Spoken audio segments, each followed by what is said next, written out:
निरंजना चौधरी ने लिखा है, प्रणाम अनंत श्री। सालों से ओशो को पढ़ा और सुना। उनके डायनेमिक मेडिटेशन और कुंडलनी मेडिटेशन करती रही। कुंडलनी के बारे में कुछ नहीं जानती थी, लेकिन एक्टिव मेडिटेशन थे तो मज़ा आता था। एक दिन कुंडलनी जागरण का और चक्रों का भी अनुभव घटा। एक ऊर्जा शरीर में हमेशा फील होती है। क्या एक स्त्री कुंडलनी के मार्ग से आध्यात्मिक विकास कर सकती है?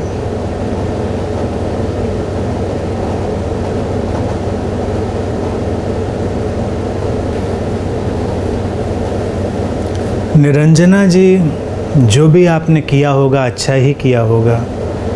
ध्यान सब खूबसूरत हैं, साधनाएं सारी सुंदर हैं। रहा सवाल कुंडलनी का और चक्रों के अनुभव का,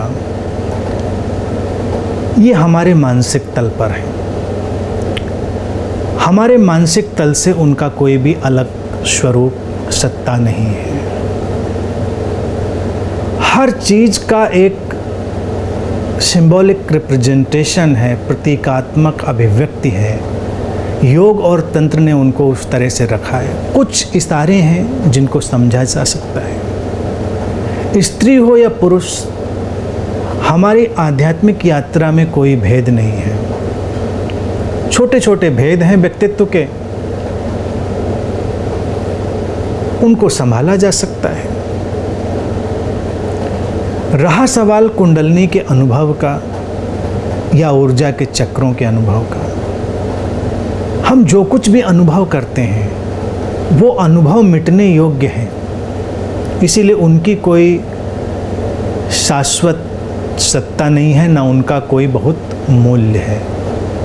जो अनुभव आया है वो जाएगा। किसी भी अनुभव में स्थायी रूप से कोई नहीं रहता, चाहे वो समाधि का अनुभव हो, चाहे वो कोई भी गहरे से गहरा अनुभव हो। और ये जो खास तौर से कुंडलनी के अनुभव कहे जाते हैं, चक्रों के अनुभव कहे जाते हैं, ये हमारे अंतर्मन में घटते हुए अनुभव हैं। जिस ऊर्जा को हम अनुभव करते हैं वो हमारी अपनी ही मनोशारीरिक ऊर्जा है, उससे अलग उसकी कोई भी सत्ता नहीं है। आप जागृत हों, अपने शरीर और मन को बहुत सचेतन होकर अनुभव करें, पूरी तरह अपने भीतर की स्थिरता और मौन को अनुभव करें, सारी ऊर्जा सेटल्ड हो जाती है।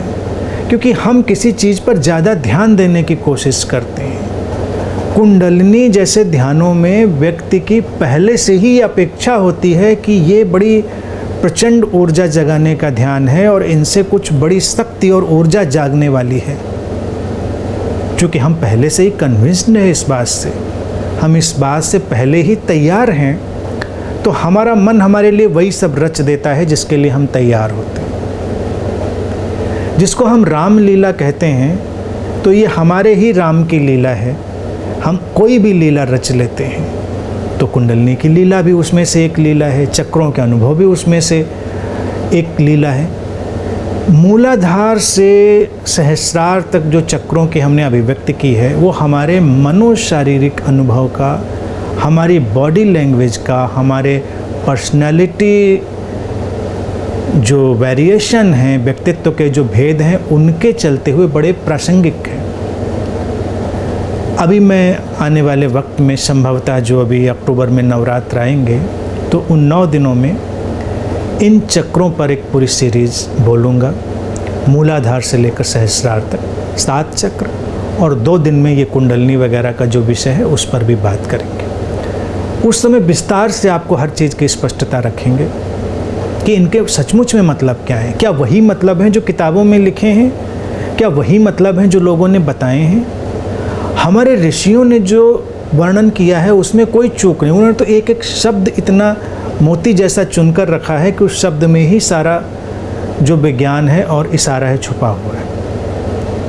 लेकिन एग्जैक्टली चक्रों का अनुभव वो हमारे मन की उपज है। उसमें नहीं उलझना है, उसमें बिल्कुल भी ध्यान नहीं देना है। हमारी साधना में ये स्त्री और पुरुष का भेद ही नहीं है। स्त्री पुरुष तो मात्र अभिव्यक्ति हैं, एक्सप्रेशन है उस स्रोत के, उस परम चेतना के। तो हमको क्या करना उन बातों में? तो आपने सक्रिय ध्यान कर लिए। सक्रिय ध्यान में आकर्षण क्यों होता है? क्योंकि जब आप शरीर मन की सक्रियता के साथ प्रवेश करते हैं तो वो जो शरीर मन की सक्रियता है वो बहुत सारी चीज़ों को रच देती है।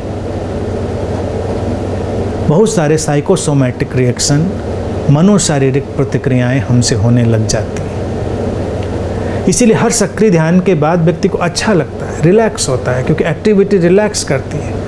और जब वो एक्टिविटी का क्रेसेंडो जाता है नीचे रिलैक्सेशन की तरफ, तो आपके मन में जो परिकल्पनाएं होती हैं, अवधारणाएं होती हैं, वो उभर कर सामने आ सकती हैं। कुंडलिनी के बारे में जैसी अवधारणाएं व्यक्ति ने सुनी हैं, सुनी तो होती हैं, प्रवचनों में सुनी होती हैं, किताबों में पढ़ी होती हैं, इशारों में कान में कुछ न कुछ पड़ा होता है, उस अनुसार हमारे शरीर में वो सब प्रकट हो जाता है। कहने में कई बार लोगों को ये लगेगा नहीं वो बिल्कुल रियल लगता है, अनुभव हमको रियल ही होता है। हमारा मन हमारे लिए जब कुछ रचता है तो वो हमें वास्तविक जैसा ही लगता है, लेकिन उसकी कोई भी उपयोगिता या अर्थवत्ता नहीं है। इसीलिए एक बार प्रयोग करके देखें, एक सप्ताह जो भी लगता है, ये ऊर्जा, ये अनुभव, ये चक्र, ये जागरण, एक सप्ताह उनसे तटस्थ हो जाएं, उनमें इंटरेस्ट लेना बंद कर दें, उनको मूल्यवान मानना बंद कर दें। है तो है, एक सप्ताह के अंदर वो सब गायब हो जाएंगे, वो बचेंगे नहीं। हमारे मूल्य ने उनको बचाया हुआ होता है, क्योंकि हमको लगता है कुछ बड़ी खास चीज़ हो रही है। सब स्टेबलाइज हो जाएगा, नॉर्मल हो जाएगा। बस एक बार तटस्थता से बिना कुछ मूल्य डाले अपने इस अनुभव को वॉच करें। वो तुम्हारी परम संभावना की ओर ले जाने में ज़्यादा सहायक होगा। किसने क्या कहा है पहले, क्यों कहा है, उसमें मत जाएं, उसमें मत उलझें। अपने आप तलाशें, अपने जीवन के जो वास्तविक अर्थ हैं उनको अपने आप तलाशें।